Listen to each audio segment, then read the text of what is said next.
Turn on recording.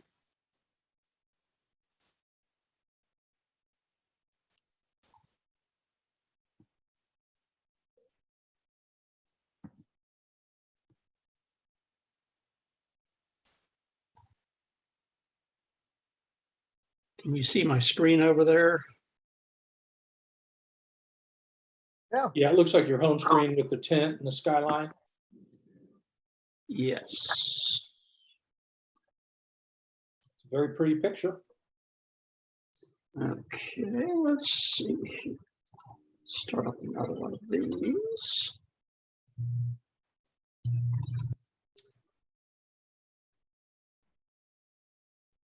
Oh. I guess he didn't set up the thing to automatically add people to the meeting, which is, I guess you can do that, can't you?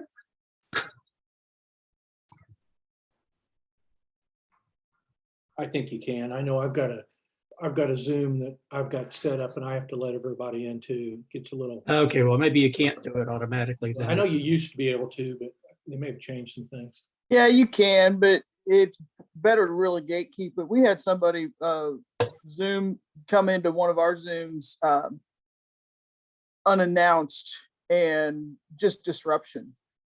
I don't know how they find the Zoom links, but they get in somehow. Yeah, okay. So let's see here. Who else? We'll give folks just another minute or two and then we'll get going just to respect your time today. I really don't think this is going to take more than an hour unless we have a lot of questions.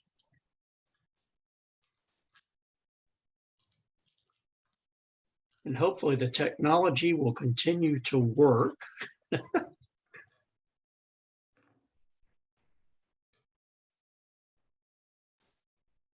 Mark, you going to be at the spring ride next weekend?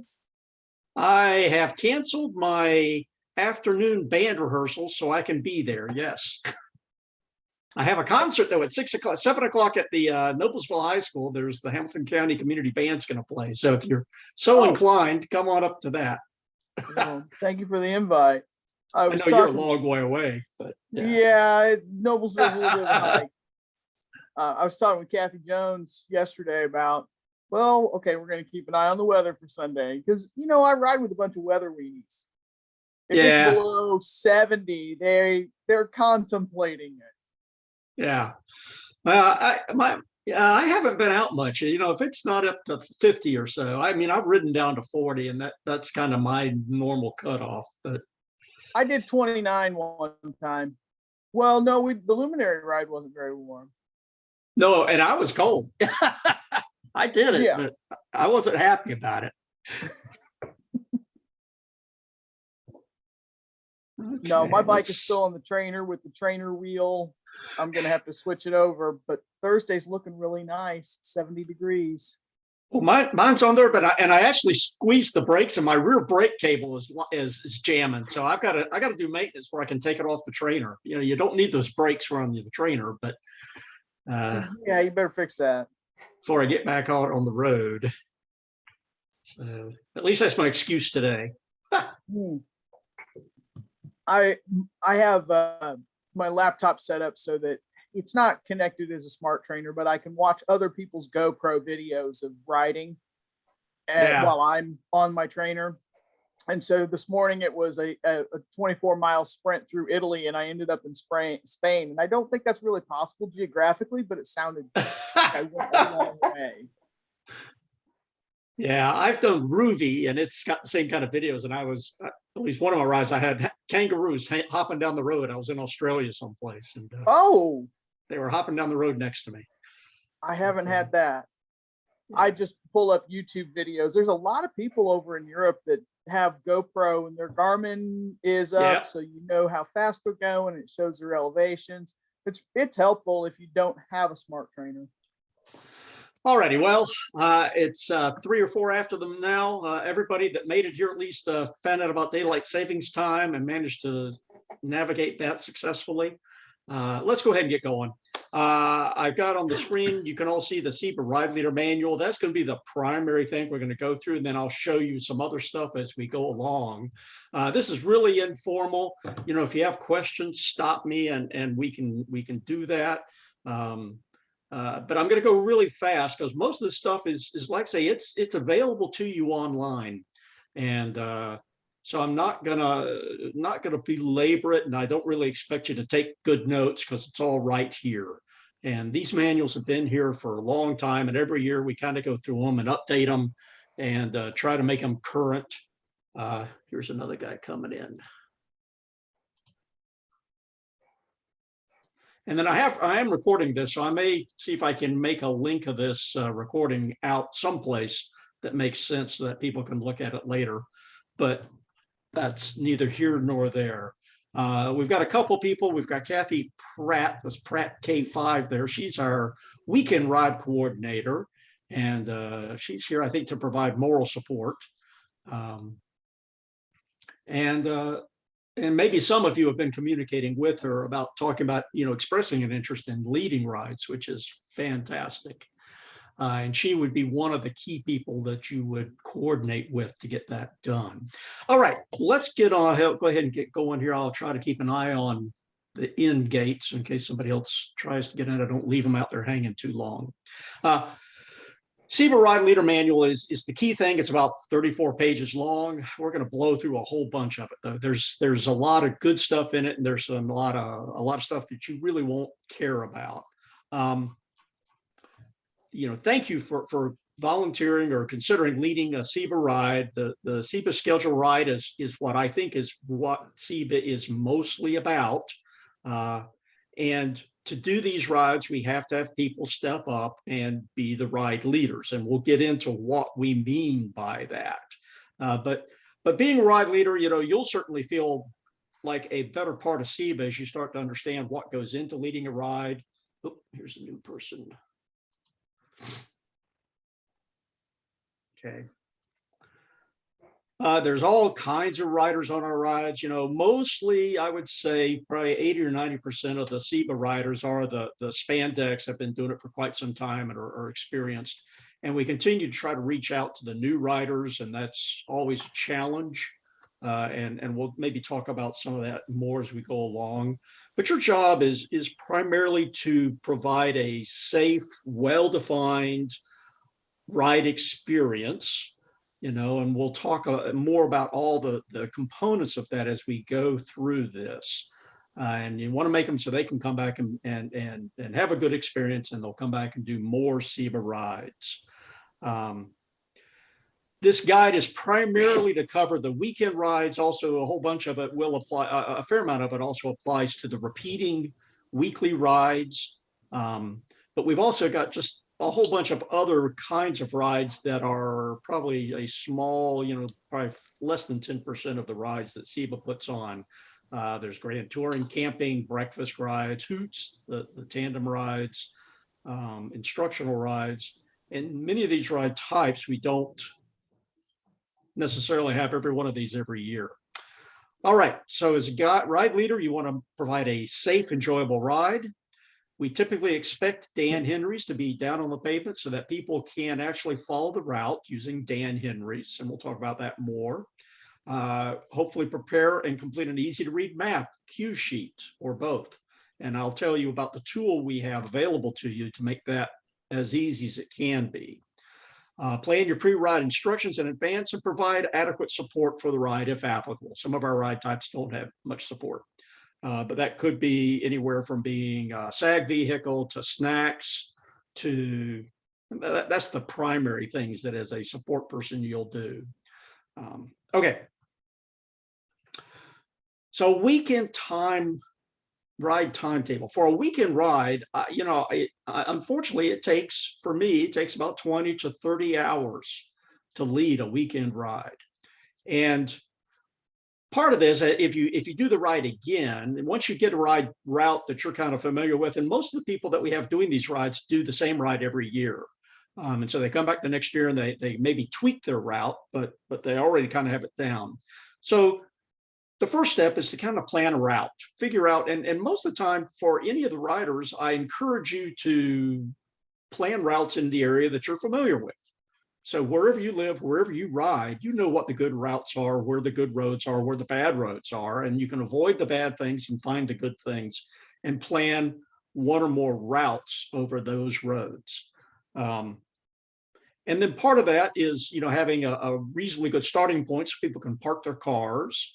If you have SAG stations planned, have a reasonable place where hopefully there'll be a bathroom and then a place where you can offer the snacks and water. So anyway, plan the route. And then also we can contact Kathy or myself, or you'll see a contact list for the different ride types that you contact a ride type coordinator and get your ride on the calendar even before maybe the whole detail is figured out. We'll get you on there and make it so we've kind of locked in a place and a time for that ride to occur. Choose your volunteers. Hopefully maybe you've got a buddy or two that'll help you do this. Especially if you've got multiple SAGs, you'll need multiple people out there on the SAGs. It's good to have an extra person if you're going to provide, if you're going to provide SAG support. If somebody all of a sudden has to go out and drive a vehicle, there's another person. Then it's good to have a couple people at a place, so one of them can go out with a car and go pick somebody up if that's necessary. Verify the ride once. Verify the ride once. Whoop, there's an echo. That's an echo. Okay. Scatman. Yeah, maybe. You're the guy that just came in. So mute me. Or I'll mute you.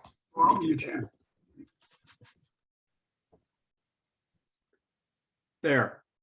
That fixed it. Okay. He's in the car. So once you've kind of contacted the ride coordinator and they say it's on the calendar, check the calendar to make sure the calendar is right, that the details you gave that person are in fact on the route or on the schedule. And these are all up to, a month beforehand, you can do this stuff. 1 to 2 weeks before, you'll need to go out and mark the route if that's part of your job. And we'll talk more about that. Prepare the maps and cue sheets. We have an account with Ride with GPS. Every club member, CIBA club member, can have access to that account. And as ride leaders, we'll give you the ability to create routes on that application. And we'll talk about that in a little bit more. But we use Ride with GPS. You put your route in there, and then it has buttons that you push, and you can generate maps and cue sheet reports that you can then spit out, print out, and then provide for your ride. A couple of days before, you'll want to go, perhaps, depending on the type of ride, you need to go pick up the water coolers and supplies from the nearest supply depot. And I'll tell you where that information as to where those are. So basically, BGI North and South, and I forget the name of the place on the west side. So there are 3 places we have the supplies that we provide for you for a ride. A couple of days before, buy the food. If you're going to get bananas, the day before, typically get the bananas.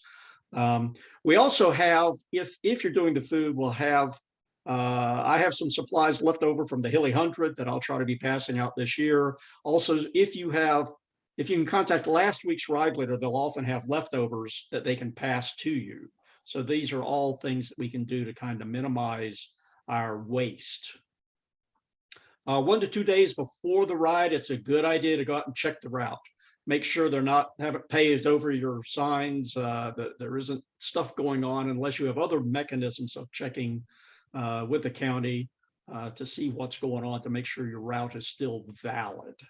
Occasionally we've had people come out and mark over, paint over our markings. They kind of are being aggressive against bicyclists. So it's good to check, especially maybe not the whole route, but at least if there's turns or if there's parts where you go from route A to route B, make sure those markings are down. The day of the ride, load your supplies, fill the water jugs, arrive 45 minutes before it, verify your ride leader and ride support for the volunteers set up in the water, the food, trash bags, map cue sheets, gather the riders together, identify the new riders. Part of it, of the socialization of CIBA, is to try to bring in and make people feel welcome. So that parking lot meeting that we have try to find out if there's new riders there or specialized riders. Try to hook them up or have them. We'll often have identified mentors that'll be willing to ride with them and tell them and teach them, how to ride in a group or how to ride on a CIBA ride. And so they're not feeling so left out. If there's a huge turnout, this hasn't been so much of a problem recently. Most of our rides, if you have 50 or 60 people show up on a weekend ride, that's a pretty good ride. And then, so buy additional food supplies if you get a huge number of people show up. Provide support during the ride, accidents, and then clean the rest stop areas when the ride is finished. I like to also make sure that I kind of run the back end of the route and make sure that people have made it off the route before I leave at the end of a ride. All right. Then within a day or two after the ride is done, return the supplies to the supply depot. We don't have all that many extra supplies, so drop it back off so the next weekend guy can pick it up, if there is one. Finally, within a week or so, submit a ride report, which would be a description of the ride and the glowing, wonderful, how much fun everybody had. And that'll go into the next CIBA newsletter. Sign-in sheets, if they're available. We're doing a lot of that online now. And then a CIBA ride expense report, which will allow you to be reimbursed for your expenses in doing that. And we'll talk about that more. And then start to begin planning to lead your next CIBA ride. So we're going to go and start talking about some of these things in detail now. Are there any questions for now? Mark, I do have one question. Most of the rides that I've been on have had 3 or 4, sometimes 5 different routes from, short to medium to long to extra long. Is that the expectation that you would have at least 3 different routes, or is it okay just to have, maybe a short and a long? I know the one I do. I've got 25 and a 50 mile. So yeah, I mean it's whatever you can do. We expect, and the big thing there is just to make sure that the routes that you've got defined are on the calendar entry, so that people that are coming to your ride know what to expect. But yeah, to have multiple links. There are people that want to go certainly more than 25 miles on a weekend ride, but there are some people that 15 or 20 is enough. So yeah, generally speaking, we want to have multiple routes or multiple distances, and I try to make it within, so that you can't see my hands here because you're looking at my screen, but you can see on your long route, you can take a shortcut across and turn it into a shorter route. So anytime that you can do those kinds of moves, it's not a whole lot of extra work. There might just be an extra 5 miles you have to go mark when you do it that way. There are other people that do multiple loops and they're going totally different directions and they're totally independently marked, which is fantastic if you're willing to put the time in to do that. Is that okay? Yeah, thank you. Mark, can I speak to that? Yes. As we do these, I know when Carol and I put together that ride last year, Backroads Tour of the Boonies, or Johnson County, I think it was, we intentionally put in a 12-mile loop just for beginners and families. Do we want to do that? I had a turnout for that. I had a mom and some kids come for that. We didn't have a SAG on that 12-mile loop, but they had our phone number if they had a breakdown, and we came through and swept and made sure they were okay. Do we want to gear towards that for smaller rides for families? I think if you can incorporate that without making, without doing a lot of extra work, sure. As you said, though, you had one family show up and take advantage of that? Yeah. And I guarantee you I don't know. I mean, since we haven't offered that a lot, then they don't have people looking for it. So we don't have people showing up for it. So, it's kind of a chicken and egg thing. It is, but I'm just wondering if the club is wanting to generate more, I'd like to see more inclusion with newer riders and younger riders and there's a lot of people on bikes out there right now. And that's, I'll just say that's yes, we do want to do that. But my expectation is that there's not going to be a lot of participation in it. Okay. So I wouldn't, yeah. So yes, I guess is the answer. But I just don't have a strong feeling that there'll be a lot of participation in it. So I wouldn't, Yeah. you know, okay.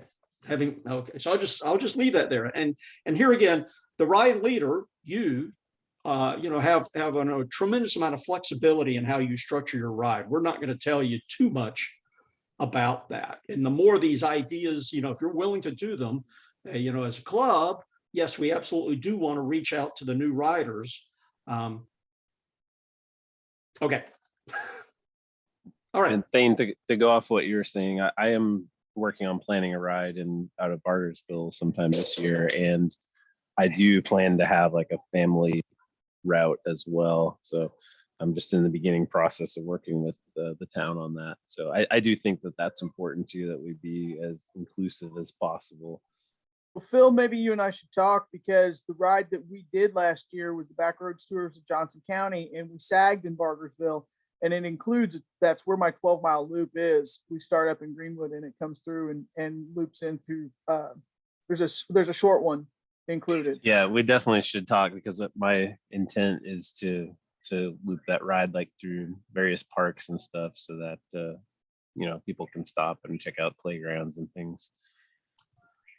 I think I have your email from last year, so I'll connect with you. Thanks. Yeah, please do reach out. All righty. Anything else before I move on? All right. So in the menu here, we've got a list of all these different ride categories, and we tried to kind of bullet point what the difference is between them. I mean, they're all bicycle rides. You know, what could be possibly different? So the weekend holiday rides is fully supported, rest stops along the route, marked Dan Henry's. It says here at least 3 distances available. I've got 2 on mine. Take that for what you will. All skill levels and speeds represented, mentors to assist riders new to CIBA, which is an aspirational goal. Okay. Then we've got, and I'm just going to fly through these, you know, limited support routes.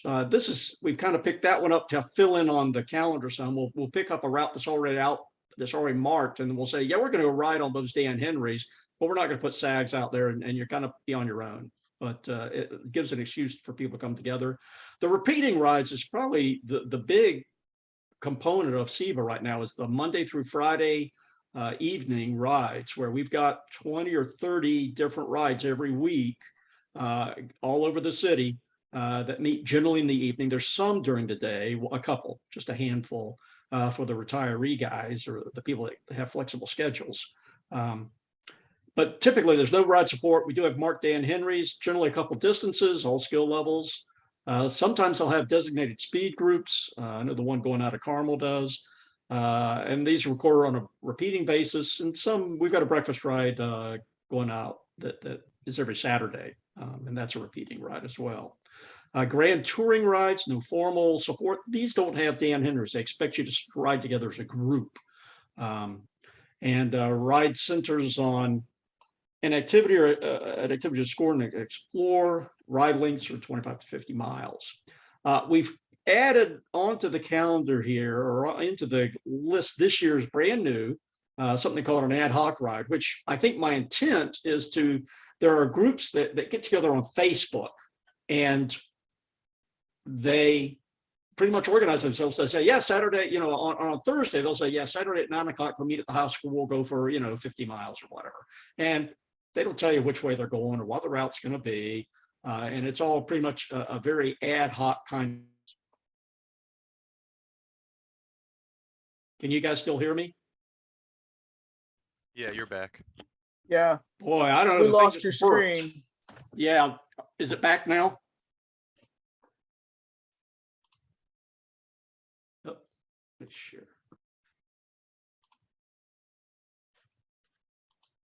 What the heck was that, guys? Can you see the screen now?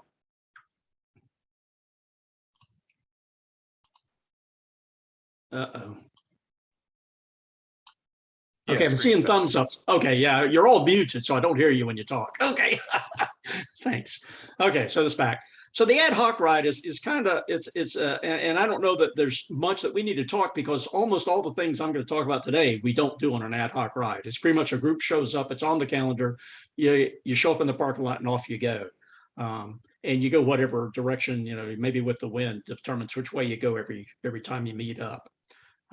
Okay, grand sport rides, no formal support again there, maps provided, group stays together, regroups, no Dan Henrys.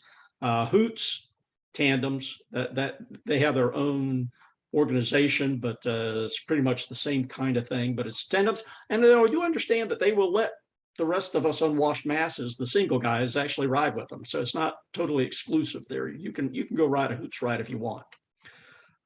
Camping rides, we've got one of those scheduled for the first weekend in June this year.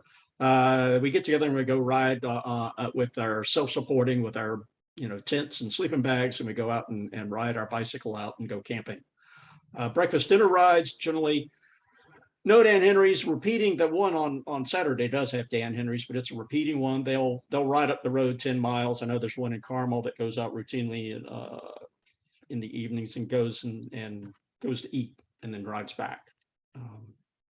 Typically that's a much more lower speed, lighter kind of ride. Family rides designed for age 10 and under. Parents are expected to be with their children. Ride lengths, 5 to 10 miles, quiet neighborhoods, maybe up to 20. Bike safety and handling. Mountain bike rides, in the years past, we actually had a person who was very interested in that and was doing it, but this year, the last 2 years, I haven't heard much about that. Instructional rides, also, again, we haven't had too much activity on that in the last couple of years. But we're always open to doing those kinds of rides as well. Okay, so different kinds of rides. What makes it a CIBA ride? It's led by an active CIBA member. So you as the ride leaders have to be a CIBA member in good standing. Needs to be listed on the CIBA ride calendar for at least 48 hours before it starts off. So we don't want to just have things magically appear, 20 minutes before they're supposed to go. We expect to have a CIBA waiver signed. There's a piece of paper we can use, or we can do it online. And that link is being built into the calendar entries that we're using through Ride with GPS. For the repeating rides, you only have to do it once a year. For the weekend ride, you need to do it for each weekend ride that you go on. The CIBA, we do have CIBA insurance, and I'll show you some of that information a little bit. And that information, or that policy, does not apply to rides that charge a fee. So the Hilly 100 and the Night Ride both have to get riders onto our standard CIBA insurance policy to provide that insurance coverage. All right, planning the routes, general considerations. Leave the parking lot with protected things, avoid trails if you have a large group. I know we typically don't on the weekend rides get on trails, typically not. Now, we do it occasionally, but if you've got, 50 or 60 people going down the trail, that can be a kind of a major impact on the other trail traffic and a safety consideration if you have, a lot of people trying to squeeze through at the same time. Try to use slightly traveled roads, try to avoid left turns off of busy roads. Try to, just try to be safe, I guess, is the bottom line here. Limited visibility turns, you want to avoid those. Avoid fast downhills with intersections at the bottom. Avoid crossing busy streets, except at protected intersections. There's going to be at least a stop sign or maybe a light, hopefully. And the other thing that you can do is, as you're marking the route, we'll often put a big yellow line across the route and say, watch out before these kinds of intersections, to give some people the kind of a heads up. Plan the route so they have a minimum distance from the starting location, fall, winter, and early spring. So if all of a sudden the weather turns bad, they get caught, they can get back without having to go, another 40 miles. So it's not 50 miles straight out and then 50 miles straight, or 20 or 30 miles straight out and back. So they can get home a little bit easier. This shouldn't be a problem about sunrise or sunset. Well, the evening rides, during the week is certainly a concern, but avoid sections where the traffic approaching from behind will be blinded by the sun. So going east in the morning and going west in the evening. I know I'm very aware of those kinds of situations and try to be very careful about how much exposure I give myself to those. Starting point up to 150 cars in peak season. That we haven't had too many of those recently, but 50 cars for sure. Access to food and restrooms is really great.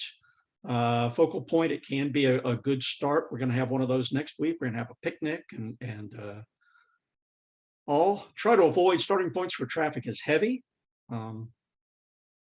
Okay. Route links, 3 or more route links with shortest ride fewer than 15. Thank you, Thane. T. And for rides early or late in the year, 2 ride links may suffice. You know, it's whatever you can do. Avoid high traffic routes. Let's say stay off the big roads. Always find some other ride areas. Start times, you know, typically if you're doing a morning ride, which most of the weekend rides are morning rides, you know, it just depends on what time. Now that we're back on daylight savings time, it's going to be, the sun may be coming up a little bit late, but you know, 8 or 9 o'clock is generally a pretty good time. Late in the season or early in the season, maybe 10, give it a chance to warm up a little bit more before we go. So when you're setting up a ride, you want to use the CIBA ride information form. And this is your tool for communicating with the calendar folks, what information you want on the calendar. And let me show you. This is let me back up a little bit. Let's go home. So this is the CIBA website. All right. And after you have logged in, which you all need to make sure you can do that, figure out, you know, how to do that. Then you'll have a members menu item show up, and most of the way down there is a ride leader documents. And all the documents I'm going to show you, this is where they are hosted and you have available to you. The CIBA ride information form, it's a fillable PDF form, so you can pop it open in your browser, fill it out, and then save it, and then email it to the ride leader coordinator. And then we will use this form to put the ride on the calendar. And so it's got ride type, the name of the ride, start time, single ride, event, dates. Sometimes we're going to want to coordinate with you and have a little bit of a discussion. We try to spread the rides out as much as we can so we don't have 2 rides on the same date, especially now where we don't have a full calendar. We're going to encourage you to try to fill in holes in the calendar. And weekends with 0 rides, we try to put 1 on. And once, you know, if we ever get to the point where they're all, you know, we've got a lot of those, then we can add a second ride, you know, a Sunday ride instead of a Saturday ride or whatever. Repeat it if this is a repeating ride, if it's one of the repeating rides, you can put how often you repeat it, when you want it to start and end dates. Route descriptions, just give us a description of the ride. You know, what kind of distances you're going to have, what kind of support you're going to have. Are there going to be sags? Are there going to be rest stops? Are there going to be toilets? As much information as you can provide, we'll put on the calendar. Also, how long do you expect to keep the sags open? You know, if you're going to have support out there and you know you've got to be out of there by 2 o'clock in the afternoon, you might want to put that down here so people know to gauge themselves. The name of the start location is not just the name, it's the full address so that I can copy that over to my computer on my car and find out where in the heck this thing is starting. And then normally, this is kind of old school here. We still have a big block here for putting in directions to the start.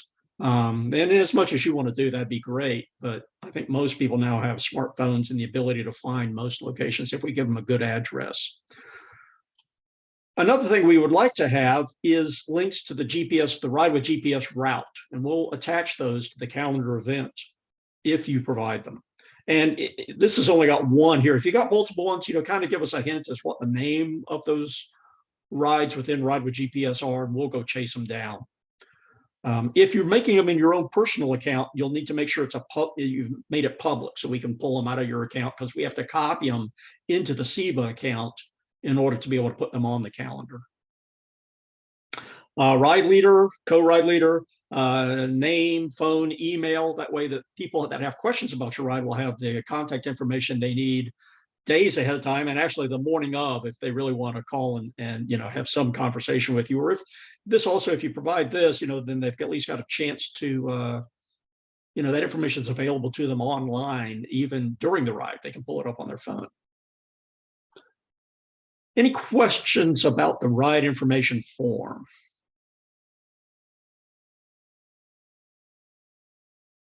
Okay. Let's close that. All right, so ride information form is another thing you need to do. Rest stops. Rest stops should be placed to avoid gaps of more than 20 to 25 miles. So if you're going to have routes that are going to be out to 50 miles, 20 to 30 miles, someplace in that category, it's expected that you will have a SAG stop where we can pick up water and snacks. Also needs to be safe, someplace off the road, and both for the people and their bicycles. If you can get a potty stop, someplace they can go to the bathroom, that's great. Sometimes we don't have that.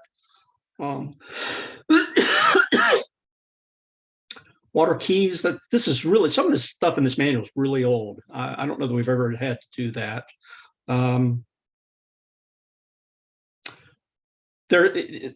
The rest stops are kind of a key element because it gives people a chance that have gotten dropped to regroup, to reform their groups, and to then keep on going. So it's really, this is one of the main big things on a weekend ride that makes it a CIBA ride, is having these snack stops.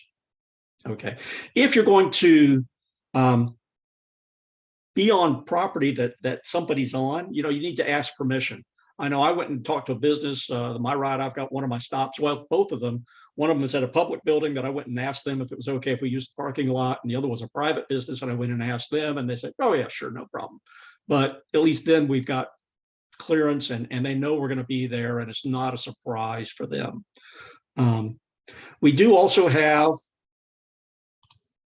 if they ask for an insurance certificate, here, this 2022 insurance certificate is available online. You can print it out and present that to them. So that just came out here about a week and a half ago. Why is that not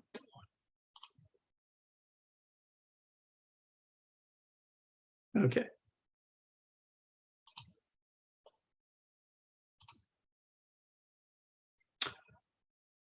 Okay, unofficial stops, formal ride support. Choose your volunteers. There again, mostly it's going to be your buddies. It's really handy, especially when you're out marking the route, and also then when you're running SAGs and starting the thing up, to have somebody else to help you do it. I make my kids do it typically. My wife hasn't volunteered much to do these kinds of things. And then ride mentors. On the weekend rides, the membership committee of CIBA has in the past been very helpful in trying to come up and identify people that will be in the parking lot and say, no matter who you are, I will ride with you no matter what. If you're going 12 miles an hour, I'll do it. And will be a person that'll be and ride with these. And so hopefully they'll come up and identify themselves to you as the ride leader before, well before the ride starts. But anyway, as a ride, as you get ready to go and you start trying to identify new riders, you can ask, are there mentors here who are willing to do this? And generally, you'll be able to find some people that will be able to do that and ride with any new riders. Okay, verify the scheduled ride up, mark the route. Okay, 1 to 2 weeks before. Okay. We use paint. Right now, we're starting to use this Rust-Oleum Professional inverted marking paint. And it used to be we had paint depots. This year, I'm kind of getting rid of the paint depots. We weren't saving any money, and it was really a pain to chase them down. Instead of, and I'll show you where all this paint is available. It's available at almost every place you can go that's close to you, the commercial places. And so you can just go out and buy it yourself. Yellow paint is often, we typically use white paint for the weekend rides and yellow paints for our repeating rides. what will be important is that you need to know what's out on your route. And so if there are, depending on where you are in Indianapolis, there might be lots of marks on the road. And so you need to make sure that your mark is distinct so that it's unique for your ride. And you can do that using color. You can do that using symbology. I use the Memorial Day ride. I put an M on the pavement and then put a line going off in the direction I expect you to go. But the typical mark is a circle with the line going out in the direction you expect them to go. But you can adjust that as necessary based on what's around you. There are some cities and some places, the Monon Trail, for example, where they don't want you to mark the route. They don't want you painting that down. So there is chalk paint, and I'm not sure exactly where that is. I haven't had too many people ask for that recently. We could put signs on the side of the road, plastic signs. We've done that in the past. You could get a piece of chalk and just mark it on the road, or you can just tell the people that, hey, this printout that I've given you, tells you where to go through this, and you better pay attention when you're in this part of the route. If you are using that chalk stuff though, and it rains the night before, guess what? You're going to have to go out and update it. So most of the paint we use, this other paint, it's good for at least several months. So if you get it down, it'll typically, by the next year, it's usually gone. At least mine are. Okay.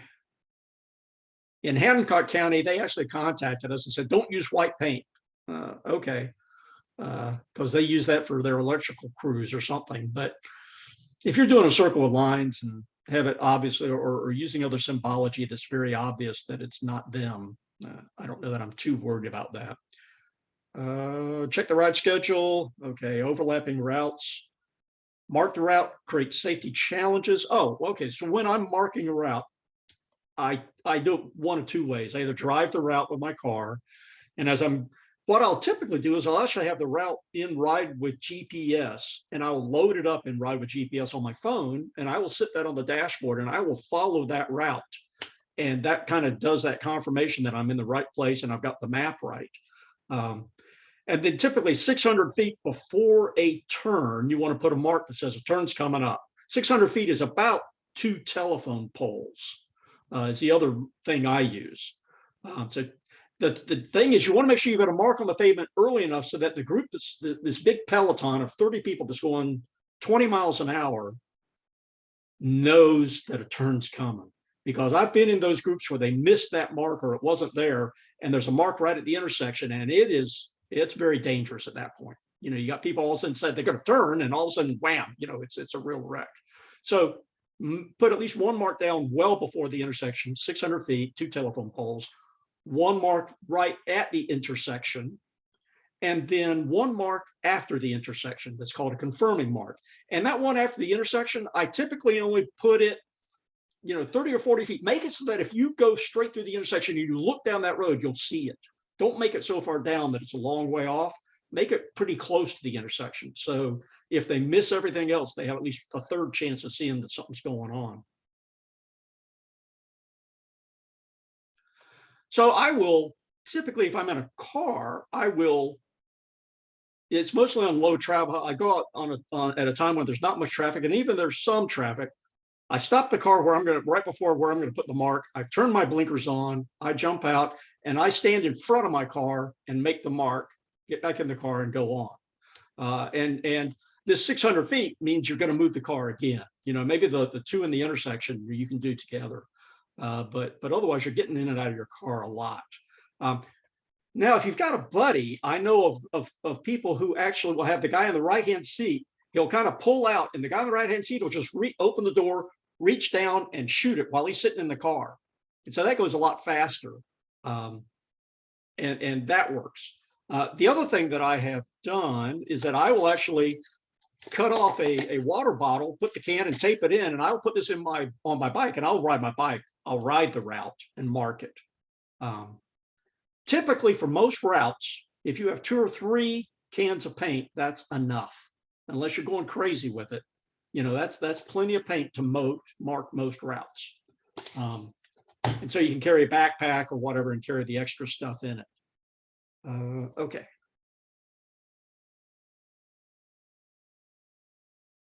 So if you want to, if you have paint multiple symbols, you might need, sometimes if it's really busy traffic, yeah, I will pull the car off and then I'll just run out in the traffic.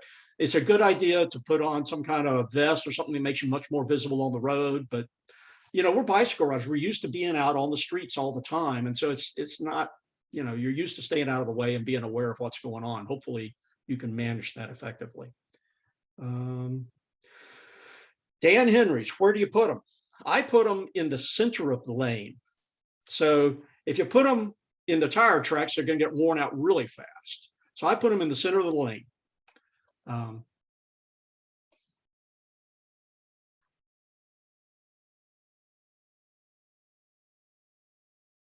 right, let's see, 150 feet, 60 feet. Yeah, I say 600 feet, not 150 feet. Yeah, okay. Hey, Mark, can I speak to this for just a yeah. second? Sure. Yeah, and I'm only bringing this up because I saw it on a ride last summer where the route was marked. Whoever marked the route marked the Dan Henry's. It put them in the turn lane when we weren't turning, and it was a route that was very poor. I'm not going to say which route it was, but it was very poorly marked. There was a lot of confusion, a lot of people not missing Dan Henry's altogether. And it's because they were either put on the shoulder, the Dan Henry's were on the shoulder, or the Dan Henry's were in turn lanes when we weren't turning. Right. Yeah, don't do that. I say put it in the center of the lane that you're going down. And so make it as visible as possible. The size of the Dan Henry's, you know, I don't make them huge. I'm not making them this big usually. I'm making them this big. The good thing is that with the white paint, generally when it's fresh, it's pretty darn visible. Shoot enough down to make sure it'll last, or it will be visible. There's most of the roads are pretty good. You know, if you're in, obviously gravel isn't going to work. There might be other situations where it won't work. But yeah, I understand. It's up to you to do an effective marking and make the marks where you think the bicycle is going to be, so they'll see it even when they're not really looking for it. I know I have missed marks myself and ended up going 3 miles out before I realized, hey, I haven't seen anything in a while. And okay. The other thing is that, okay, so every turn we've got 3 marks, you know, 2 before, 1 after. Also, when I mark a route, if you're going down the road and you've got a 5 mile straight, I will every 1.5 miles, no more than 2 miles, put another mark on the pavement that says, yep, you're still on it. And that makes me, you know, and tell the riders, if you've gone 2 miles and you haven't seen anything, you better figure out if you're still on the route or not. And that's something part of the instructions you can give them in the parking lot before they go, if you've done that. So I strongly recommend, you know, those kinds of marks as well. The other thing we do is some people will mark, if you know there's some big hazards there, big potholes that are really dangerous, you know, you can actually put a V in front of them. I typically have not done that. I presume that I've got educated riders who are watching out for their own safety. Although the Peloton sometimes, you know, they're hit or miss as to whether they're really very good about calling out hazards before they get to them. Yeah, I would say so. Marking the hazards, warn the hazards. Yeah. Take newspaper to your dark core seat to protect the interior from paint mist. Yeah, don't shake the paint inside the car. It'll go all over your car. So don't do that. Do it outside the car. The other thing that we do is typically we've recommended carrying a can of black paint. At the retail establishments I checked, they never had black paint. So, you know, if you make a mistake, just exit out and put the right thing next to it, you know, with the same color you're using. You don't really have to have black paint to mark out the mistakes. Okay. Mark, quick question. Do you typically just like freehand paint it, or do you have like a template? I always freehand paint it. Spray? I always freehand it. It's the template, you know, the cardboard templates, yeah, they can do fancy things, but I think they get really sloppy and messy after a bit. So I've never actually tried to use the cardboard template idea. It's just way too much trouble. And then you'll probably end up wanting to use a lot more paint, probably doing that too, because you'll probably want to fill space instead of just making a symbol, a circle and a line, or, you know, a letter or a triangle or whatever. It really isn't necessary, and I think it would slow you down for sure. It's pretty, but I've never It's done also it. going to be super messy when you've got to take that template with wet paint and put it inside your vehicle when you drive to the Exactly. next spot. Exactly. I mean, it's not. I mean, most of these things, I end up making. I'm making 60 to 100 marks out on the pavement there. And so that's a lot of stuff, and the template's just going to get sloppy. Okay. 1 or 2 weeks before the ride date, I'd do it even earlier than that. Finalize, or not finalize, but finalize your maps and your cue sheets. Like I say, we do this I've been doing it with Ride with GPS. I know in the past, and we actually have, if you look on the website, there's a page called maps, and they'll have maps of the counties, and you could actually pull those up and print them out. And I've had people use magic markers. This is really old school stuff, but they use magic markers and highlighters and mark the route on those physical maps and then copy them or whatever. I would suggest that you use Ride with GPS and use the tools there to generate your maps and cue sheets. The other thing is that Ride with GPS, now that people have their phones and their bicycle computers, once it's there and you've got those routes, they can load them into their phone, they can load it into their bike computer, and it's available for that as well. And that's certainly how I normally ride, is I just do it with my bike computer. Okay, we've got some other rules here about if you're doing cue sheets and things like that. If you get to that stage, contact me and I'll be glad to walk you through it. It's non-trivial in some ways, depending on your comfort level with the technology. Okay, so generating those cue sheets. GPS files, I think I've kind of covered that as well. Ride with GPS. Pick up your water coolers and supplies at the depot. Okay, buy the food. You can buy it anywhere you want. John, I have a question. Yes. So you mentioned earlier that the club has a Ride with GPS subscription. Where do we find that? You will need to create a Ride with GPS membership, which you can do. There's free memberships. So you can have a Ride with GPS account that's free. Generate that. I have mine.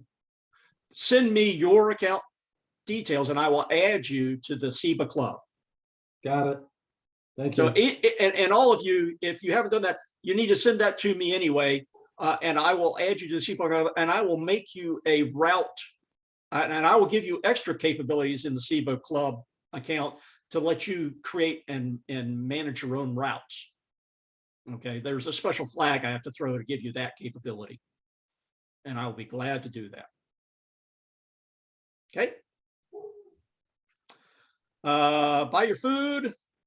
We've kind of talked about that. Check the route, day of the ride, fill the water coolers. Oh, yeah. The expectations is going to be ice in it. The first time I did this, I didn't put ice in my coolers. I just had water. I'm a good old Boy Scout, man. I never had ice in anything. And there were complaints. So the expectations that there will be ice in the water coolers. And then typically what I do is I have the water coolers there with ice in it. I've got extra water in the car if I need to fill it back up again. And then I take the Gatorade or whatever, and I just put the canister next to the thing and let them fill that up instead of contaminating the cooler with it.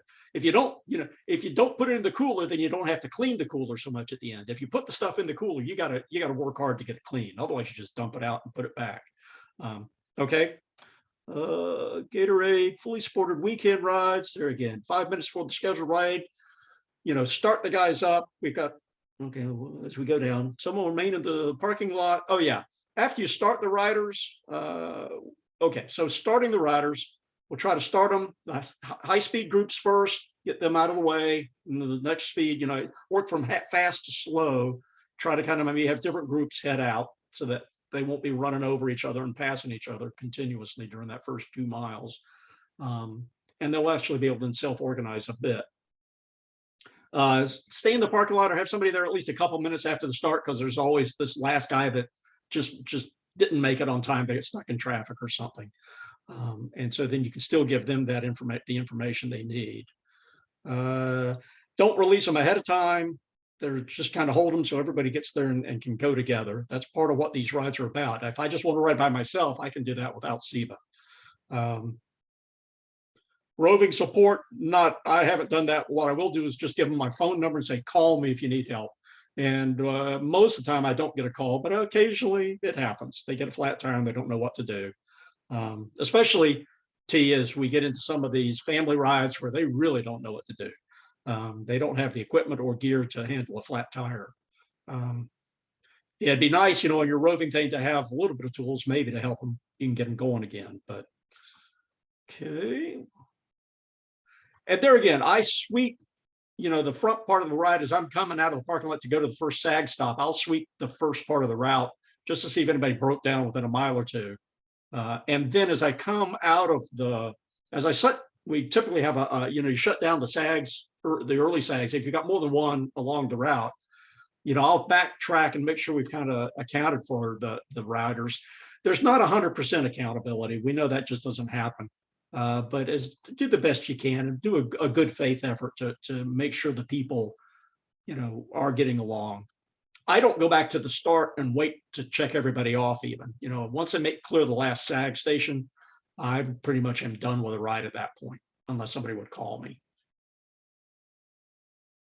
Cancellations. If you have horrible weather, you're not going to put the ride on, call me, contact your ride leader, coordinator, and we'll update the calendar. And if it's really, something that's really not so obvious, we'll send out maybe a blast and email out the day before and say, hey, no, we're not doing this ride.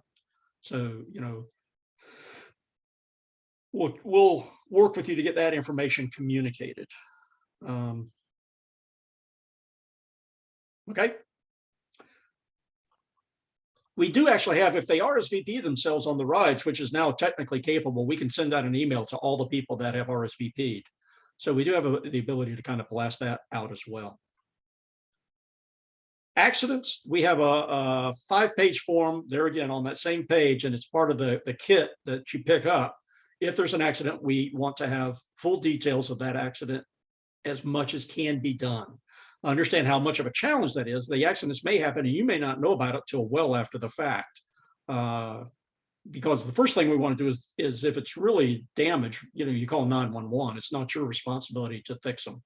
But what we do want to do is collect as much information as we can so that our insurance person can be contacted and be able to respond appropriately to accidents. And then, like I said, there's a 4-page document that gets into who, where, what, why, how, as much, there's a whole bunch of stuff on there.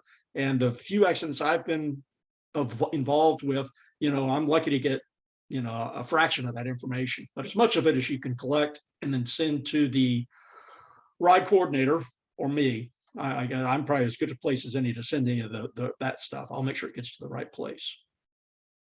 If somebody's hurt, help them. If it makes sense, call 911. If it doesn't make sense, we do have a first aid kit inside the bag, but if they're, 5 miles away and they fall down and get all scraped up, they won't, it may be a while before you see them.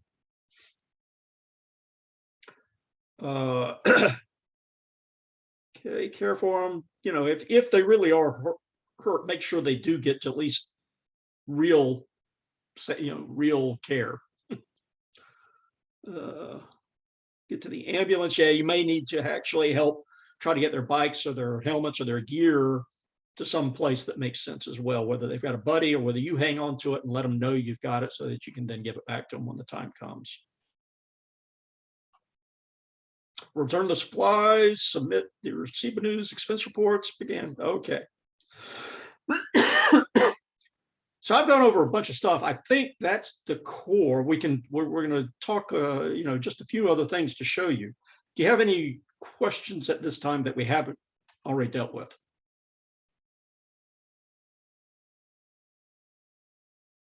Okay. So here again, within the ride categories, here's a lot more verbiage about more details about what these are and what they look like and how things you might want to consider if you're doing one of these other ride categories.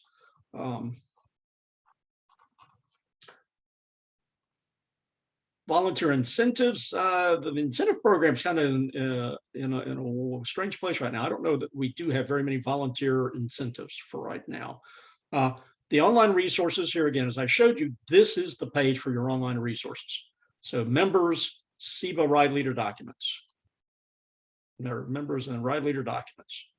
There are other things here. You can see ride maps, cue sheets, GPS. Here is a list of a whole bunch of other rides that have been done by CIBA over the years. And some of these have maps, some of them have just all sorts of information about these rides. So if you're looking for something, you might want to check here. If you think you want to do a ride in a certain area, check here and see if the ride, you might find one that's real close to what you already want to do. So it could get you a good starting point for anything you want to try. And Mark, the library on Ride with GPS still shows all of our club rides too. There's over 500 in there, aren't there?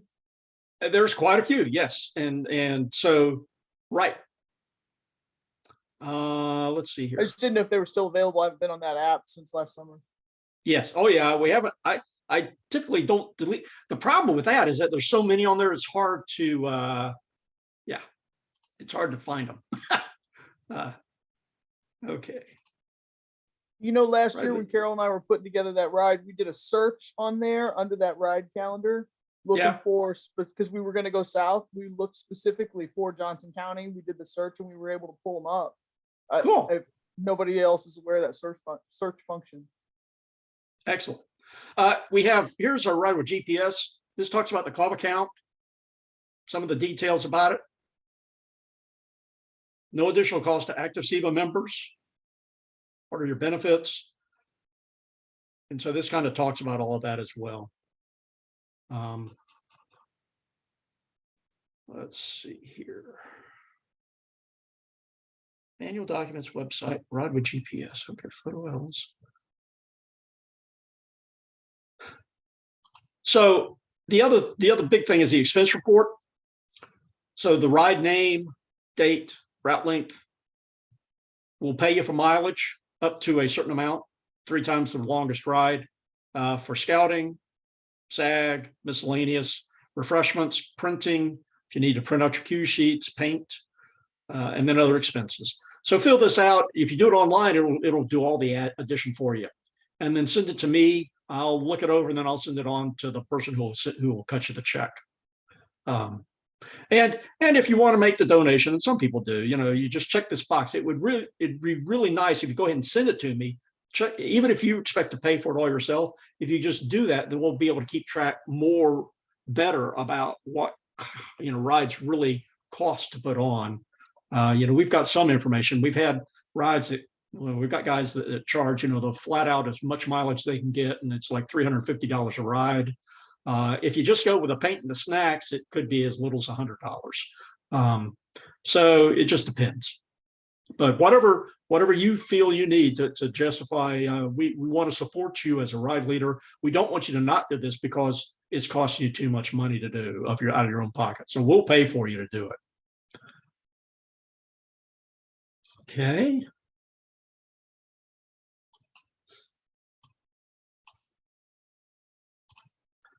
Let's see what else. Oh, okay. So that was that. And this got some checklists here. What do you bring? Just run down this checklist before you come, and that way it helps you maybe remember things you forgot. It's really nice to bring in an air pump, so that people can fill up the tires in the parking lot.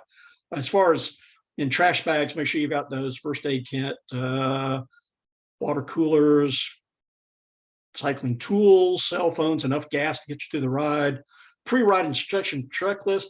This is just kind of, this would be what you'd say in the parking lot. And it's just a kind of a guideline. Make it your own.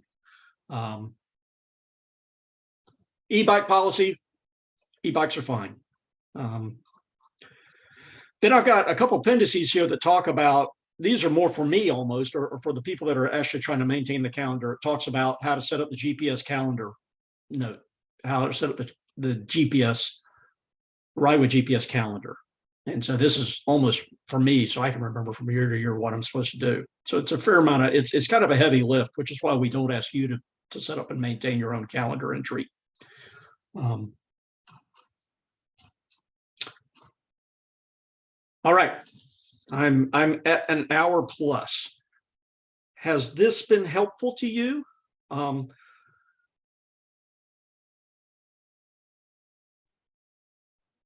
As a You know- new, potential ride leader, it's been very helpful, very, very informative, and I think the guide will be a great reference.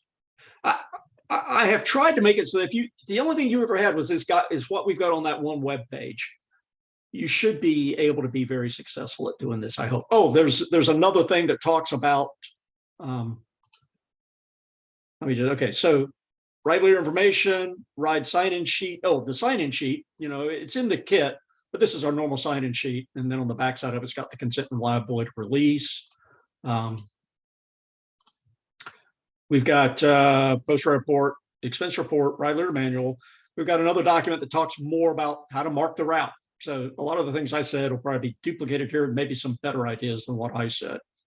Oh, here's the contact list. Sorry, I missed that. Here's the ride committee. So depending on who, what kind of rides you've got here, your weekend rides, Kathy Pratt is our contact. Here's her contact information. If it's something else, or you just you're not feel like you're getting listened to, contact me, Mark Walter. I'm not John South. John South set up this meeting. I'm Mark Walter. And I'm Stanley Walter. I'm Stanley Mark Walter. So if you look for me in the phone book, you won't find Mark, you'll find Stanley. But Mark Walter is what I go by. And then there's the committee here. Paint depots. Here's the places I went. I went to Walmart, Menards, Home Depot, Lowe's, Meijer, Amazon. This kind of paint is available in all those. Meijer was the most limited. Walmart had some. Menards and Home Depot had good variety, as well as Lowe's. The supply depots here, they're hours of operation, so you don't waste time trying to go there when they're not there, and their address and their phone numbers. Okay. Insurance claim, insurance form. Okay. And just to be complete, here's the ride incident report. And you can see it's pages and pages of stuff. And some of it's just open. But as much of that as you can provide in the case of an accident. Tax exempt form. Yeah, when you buy food, and one of my things to do is actually on my action list is to go out to the Menards and Lowe's and take this form to them, because I have never used it. So anyway, we're tax exempt on this. So if you use this, you can save a little bit of money on the taxes. But I'm going to try to go to these places and show, here's CIBA's tax exempt. And theoretically, if it gets on file, all I have to do is say CIBA, and they'll say, okay, we've got that. And I'll send out an email when and if that happens.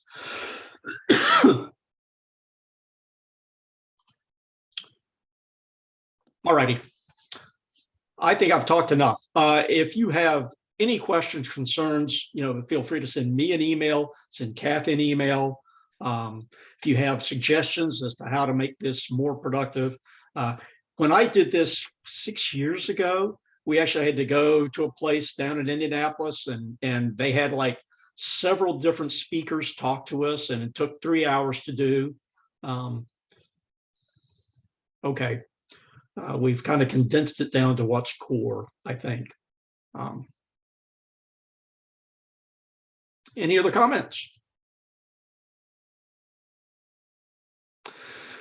No, thank you. Thank you for being here. I hope all of you will have the opportunity and the time to set up a ride and be a successful ride leader. If there's anything I can do to help you, just drop me a line. I'll do the best I can.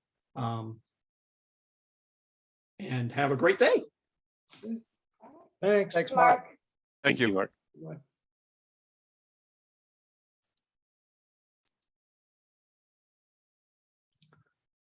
All right, where does it stop?